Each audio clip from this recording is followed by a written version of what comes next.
नमस्कार, आप देख रहे हैं इंडिया डेली लाइव। मैं आंचल श्रीवास्तव लेकर हाजिर हूं उत्तराखंड की बड़ी खबरें। चलिए खबरों का आगाज कर लेते हैं बड़ी खबर के साथ। देहरादून से बड़ी खबर सामने आ रही है। मुख्यमंत्री पुष्कर सिंह धामी ने सचिवालय में एक नई पहल की शुरुआत की है। उन्होंने उत्तराखंड भवन एवं अन्य निर्माण श्रमिक कल्याण बोर्ड द्वारा विकसित प्रशिक्षण पोर्टल का उद्घाटन किया है। और आपको बता दें कि यह पोर्टल पंजीकृत निर्माण श्रमिकों के कौशल विकास और उन्हें रोजगार के नए अवसर प्रदान करने के लिए तैयार किया गया है। मुख्यमंत्री ने कहा है कि राज्य सरकार श्रमिकों के कल्याण और उनके कौशल संवर्धन के लिए लगातार प्रयास कर रही है और इस पोर्टल के माध्यम से श्रमिक अपने हुनर को बढ़ावा देंगे और रोजगार के बेहतर विकल्प पा सकेंगे। ये पहल उत्तराखंड में निर्माण क्षेत्र के श्रमिकों के लिए एक महत्वपूर्ण कदम भी मानी जा रही है, जिसमें उनकी आर्थिक स्थिति मजबूत होगी और रोजगार के नए अवसर भी उन्हें प्राप्त होंगे।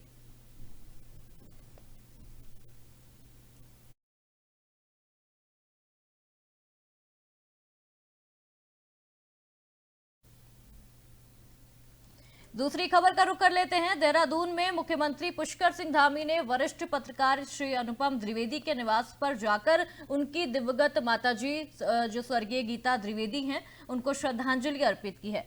इस अवसर पर सीएम ने शोकाकुल परिजनों से भेंट कर उन्हें अपनी संवेदनाएं व्यक्त की हैं। मुख्यमंत्री ने परिवार के दुख को साझा करते हुए कहा कि ईश्वर से प्रार्थना है कि दिवंगत पुण्य आत्मा को श्री चरणों में स्थान दे और शोक सतपथ परिवार को ये दुख सहने की शक्ति प्रदान करे।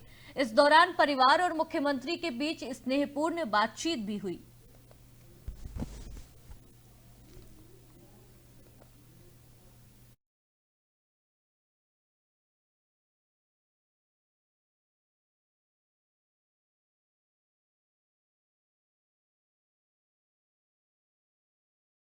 परिवार से भेंट कर सहानुभूति जताई है। मुख्यमंत्री पुष्कर सिंह धामी ने वो परिवार वालों से मिले और स्नेहपूर्वक बातचीत की है। मुख्यमंत्री का कहना है कि जो उनकी मां है उनको श्री चरणों में स्थान दे। सीएम धामी ने अनुपम द्विवेदी को संवेदना व्यक्त की है।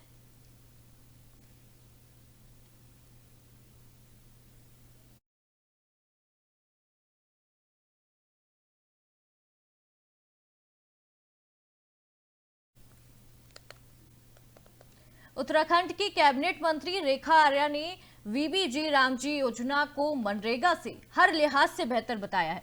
उनका यह कहना है कि ये योजना 20 साल के अनुभव और सीख पर आधारित है। मंत्री ने कांग्रेस पर कटाक्ष करते हुए कहा कि उनकी आलोचना का कारण राम के नाम से विरोध है।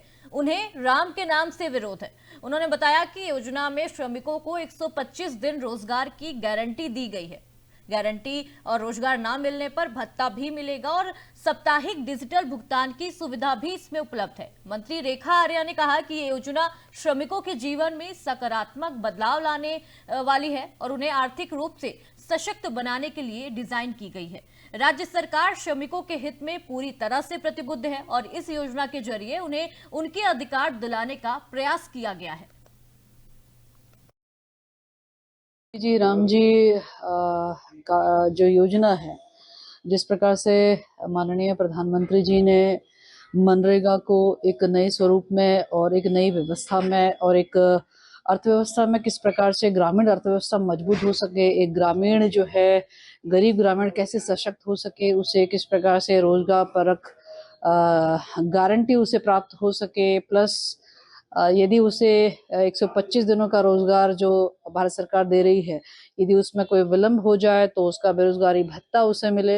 ये सारी व्यवस्थाओं को लेकर जो है वीबीजी रामजी योजना जो है वो माननीय प्रधानमंत्री जी ने ग्रामीण अर्थव्यवस्था के लिए ग्रामीण को समर्पित करी है। मैं मानती हूँ कि योजना अपने आप में बहुत कारगर है। 2047 को यदि हम विकसित भारत के रूप में देखना चाहते हैं तो स्वाभाविक रूप से एक विकसित पंचायत जब होगी तभी जाके जो है विकसित भारत की जो हमारा संकल्प है, हमारी कल्पना है, वो पूर्ण होगी।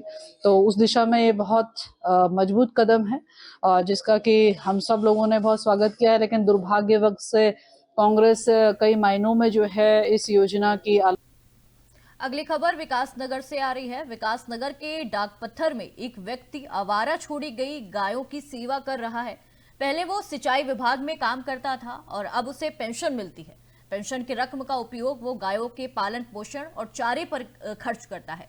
गौमाता की सेवा उसकी पुरानी इच्छा रही है और लेकिन उसे कहीं से कोई मदद या योगदान नहीं मिल पा रहा है। बड़ी मुश्किल से वो गायों के लिए चारा जुटाता है और उसकी सरकार से यही मांग है कि गौ सेवा में सहायता और चारों के लिए अनुदान प्रदान किया जाए। तस्वीरों में साफ दिखाई दे रहा है कि गौवंश कितनी कठिनाई में है और उनकी मदद जरूरी है और जो वो युवक है वो लगातार सभी गायों की मदद करता है।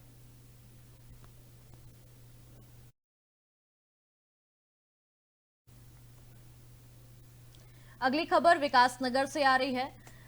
विकासनगर में 28 जनवरी को हुई कश्मीरी युवाओं के साथ मारपीट का जो मामला था, अब वो तूल पकड़ता हुआ दिखाई दे रहा है। जानकारी के अनुसार 2 कश्मीरी युवक जो फेरी लगाने का काम करते थे, विकासनगर में दुकानदार संजय यादव से खाने का सामान लेने के दौरान विवाद हुआ था। विवाद के दौरान दुकानदार ने युवकों को पीटा था, जिससे उन्हें गंभीर चोटें आई थी। इस पूरी घटना पर जम्मू कश्मीर के मुख्यमंत्री ने उत्तराखंड के मुख्यमंत्री से कड़ा रोष प्रकट किया था, मतलब तेजगी के साथ बात की थी और पुलिस ने दुकानदार को हिरासत में लेकर जेल भी भेज दिया है। हालांकि मामला लगातार गर्माता जा रहा है। कई हिंदू संगठन दुकानदार के परिवार के साथ खड़े हो रहे हैं। प्रतिष्ठा सेवा समिति के अध्यक्ष गिरीश डालाकोटी ने अपने साथियों के साथ दुकानदार के घर जाकर मदद का आश्वासन दिया है। बताया है कि अन्य संगठन भी इसमें सहयोग में जुटे हुए हैं और लगातार जो दुकानदार है उसके पक्ष में बातचीत कर रहे हैं।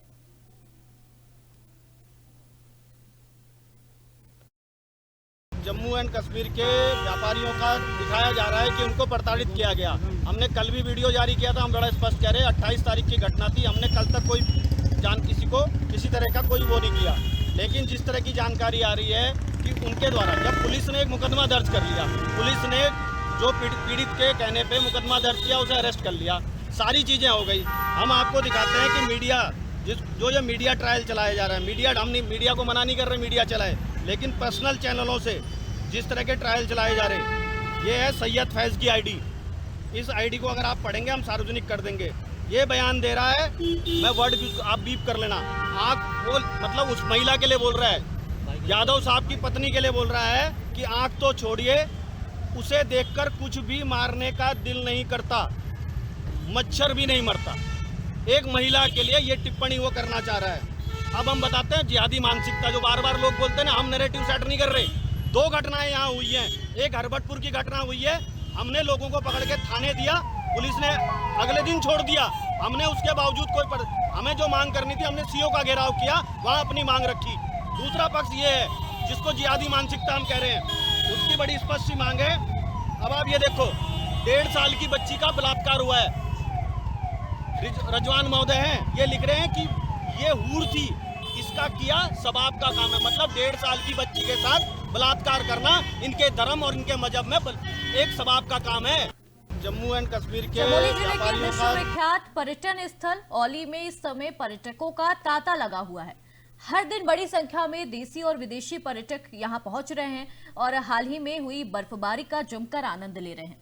पर्यटक बर्फ में खेलकूद और स्केटिंग का मजा लेते हुए साफ साफ नजर आ रहे हैं और भारी संख्या में पर्यटकों के आगमन से होटल कारोबारी, स्थानीय दुकानदार और छोटे व्यवसायियों में उत्साह देखा जा सकता है। औली का ये रुझान न केवल पर्यटन क्षेत्र के लिए खुशखबरी है, बल्कि स्थानीय अर्थव्यवस्था को भी मजबूती प्रदान कर रहा है। चमोली से लगातार तस्वीरें सामने आ रही हैं। होटल और दुकानदारों में खुशी का माहौल देखा जा रहा है। भारी बर्फबारी को देखने के लिए दूर देशों से और शहरों से लोग यहां पे आ रहे हैं।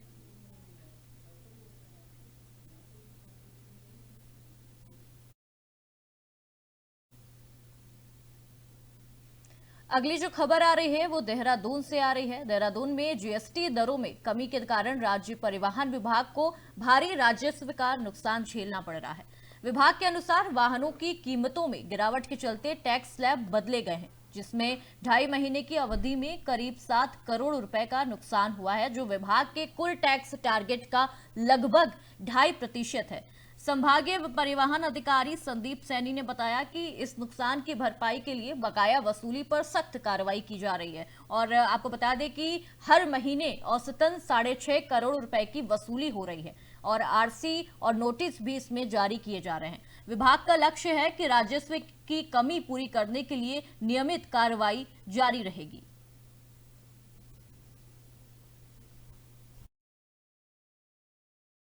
भारत सरकार द्वारा जो जीएसटी में कटौती की गई है स्लैब, उससे क्या हुआ कि हमारे जितने भी व्हीकल्स बिके हैं उनकी स्लैब चेंज हो गई। जैसे अगर कोई गाड़ी 10.5 लाख की थी तो वो 10 लाख से नीचे आ गई, तो हमारे टैक्स का जो स्लैब्स होता है वो चेंज हो गया। जब हमने इसका पूरा जो आकलन किया है, इवैल्यूएशन के बाद ये देखा पूरे 2.5 महीने में हमें लगभग 7 करोड़ का टैक्स में नुकसान हुआ है। जो हमारे जो टारगेट होता है टैक्स का लगभग उसका 2.5% है। तो उसकी कमी को पूरा करने के लिए हम जो एरियर जो हमारा जो बकाया वसूली होती है उस पर हमारे ARTO प्रशासन द्वारा अच्छी कार्रवाई की जा रही है, जिसमें प्रत्येक माह लगभग 1.25 करोड़ रुपए के आसपास हमने जब एवैल्यूएशन किया है तो वसूली की जा रही है, और भी आरसी और नोटिस उसमें जारी किए जा रहे हैं। अगली खबर ऋषिकेश से आ रही है। ऋषिकेश के देहरादून ऋषिकेश हाईवे पर काली मंदिर और 60 मोड़ के बीच एक गंभीर हादसा हुआ है। देहरादून में ऋषिकेश की ओर जा रहे ट्रक ने स्कूटी को टक्कर मार दी है, जिससे स्कूटी सवार 2 युवक गंभीर रूप से घायल हो गए हैं। घायलों को तुरंत एम्बुलेंस से जाली ग्रांट स्थित हिमालयन अस्पताल में भर्ती कराया गया है। अस्पताल में जांच के दौरान 19 वर्षीय नीतीश शर्मा पुत्र शुभम शरण निवासी ग्राम मसारिया कुशीनगर उत्तर प्रदेश की मृत्यु हो गई है। दूसरा घायल युवक 19 वर्षीय बताया जा रहा है, जिसका नाम आदित्य राजपुत्र आकाश मिश्रा है। वो निवासी ग्रेटर नोएडा का है। उनका इलाज अभी जारी है। और आपको बता दें कि दोनों युवक देहरादून के एक इंस्टीट्यूट में कोचिंग कर रहे थे। पुलिस ने ट्रक को कब्जे में ले लिया है, लेकिन ड्राइवर फरार है और उसकी तलाश अभी जारी है। घटना में किसी भी पक्ष की ओर से अभी तक तहरीर नहीं मिली है।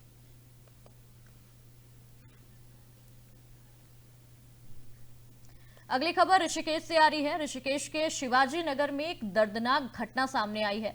तलाकशुदा प्रीति रावत को गोली मारकर उसकी हत्या कर दी गई है। मृतक के पिता ने पुलिस को तहरीर दी है कि प्रीति रावत और सुरेश गुप्ता के बीच प्रेम संबंध था। सुरेश गुप्ता ने अपनी शादी के लिए मकान खरीदने की कोशिश की थी, लेकिन असफल रहा। इसी बीच दोनों में अनबन शुरू हो गई और असंभवत इस विवाद के चलते सुरेश गुप्ता ने प्रीति रावत को मौत के घाट उतार दिया। पुलिस ने तहरीर के आधार पर पूरा मामला दर्ज कर लिया है और जो फरार चल रहा है सुरेश गुप्ता, उसकी तलाश शुरू कर दी है। मामले में पार्षद सुरेंद्र सिंह नेगी ने बताया कि इस संबंध की जानकारी उन्हें पिछले करीब 1 साल से थी। मृतक की बहन पिंकी राणा ने सुरेश गुप्ता पर बहन को प्रताड़ित करने और शादी के लिए दबाव बनाने का गंभीर आरोप भी लगाया है। घटना ने पूरे क्षेत्र में चिंता और आक्रोश की स्थिति पैदा कर दी है। कल 9 सवा 9 बजे सूचना पुलिस को प्राप्त हुई थी। फायरिंग की सूचना शिवालिक नगर में प्राप्त हुई थी घर से आवाज़ की, जिससे पुलिस मौके पर पहुंची तो वहां पर जो है दरवाज़ा बंद था। और इसके बाद जब देखा गया कि वहाँ के जाली के दरवाजे में खोल था और जब उसको पुलिस द्वारा खोला गया तो वहाँ पर एक युवती की घायल अवस्था में पड़ी थी, जिसको अस्पताल भी भेजा गया, जिसकी मृत्यु हो गई थी, ब्रॉड डेड हो गई थी। समझ जानकारी के बाद आस पड़ोस और जो भी परिजन थे सभी की जानकारी करने के बाद पता चला कि प्रीति यहाँ एम्स में भी कार्यरत थी और साथ ही साथ इनका 5-6 साल पहले एक युवक है सुरेश, उससे जान पहचान भी थी और इनकी आपस में शादी की बात भी चल रही थी, जो परिजनों को भी जानकारी में था और अन्य जो सुरेश के जो जानने वाले हैं वो भी उनको ही पता था। बीच बीच में जो सुरेश का भी जो पहले शादीशुदा था, लेकिन उसका अभी हाल फिलहाल इसी चीज़ को लेकर तलाक भी हुआ, जो म्यूचुअल आधार पर तलाक भी हो चुका है और प्रीति का भी डाइवोर्स कुछ साल पहले हो गया था। तो इनका कहीं ना कहीं जो आपसी मिलना भी था, जैसा लोगों ने बताया मुझे पूछकर, लेकिन किन परिस्थितियों में क्या किस आवेश में आकर ये घटनाक्रम हुआ इसकी जानकारी परिजनों से भी की जा रही है, अन्य लोगों से भी की जा रही है। सर मांग ये करें कि वो कम से कम उसको पकड़ें, पहले उसको अरेस्ट करें। मेरे को रात को 10:20 में कोतवाल साहब ने फोन किया था। मैं 11:15 बजे वहां से जैसे कैसे करके अपने भतीजे को साथ में लेके आया हूँ। गट्टू घाट इन्होंने फिर गाड़ी भेजी, फिर मैं यहाँ पहुंचा।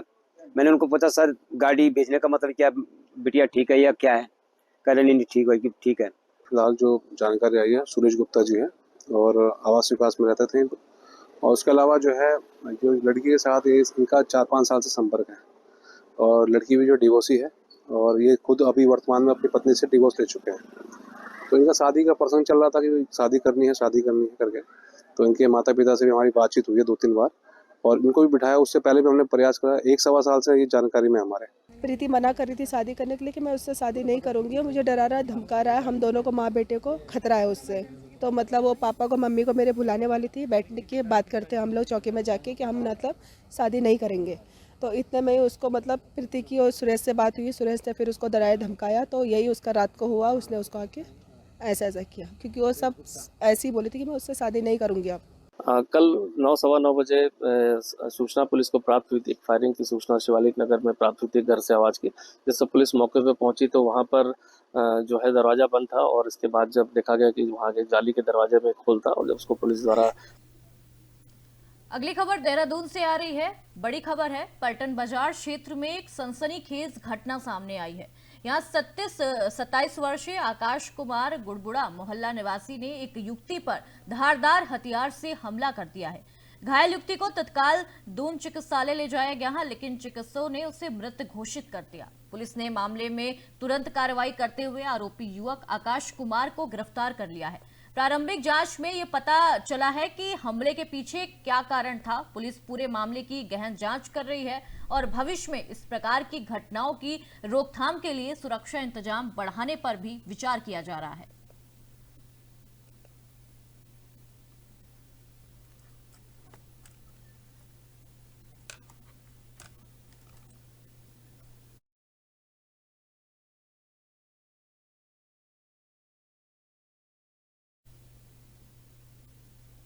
तो ये थी उत्तराखंड की तमाम बड़ी खबरें। खबरों का सिलसिला यूं ही जारी रहेगा। आप देखते रहिए इंडिया डेली लाइव। नमस्कार।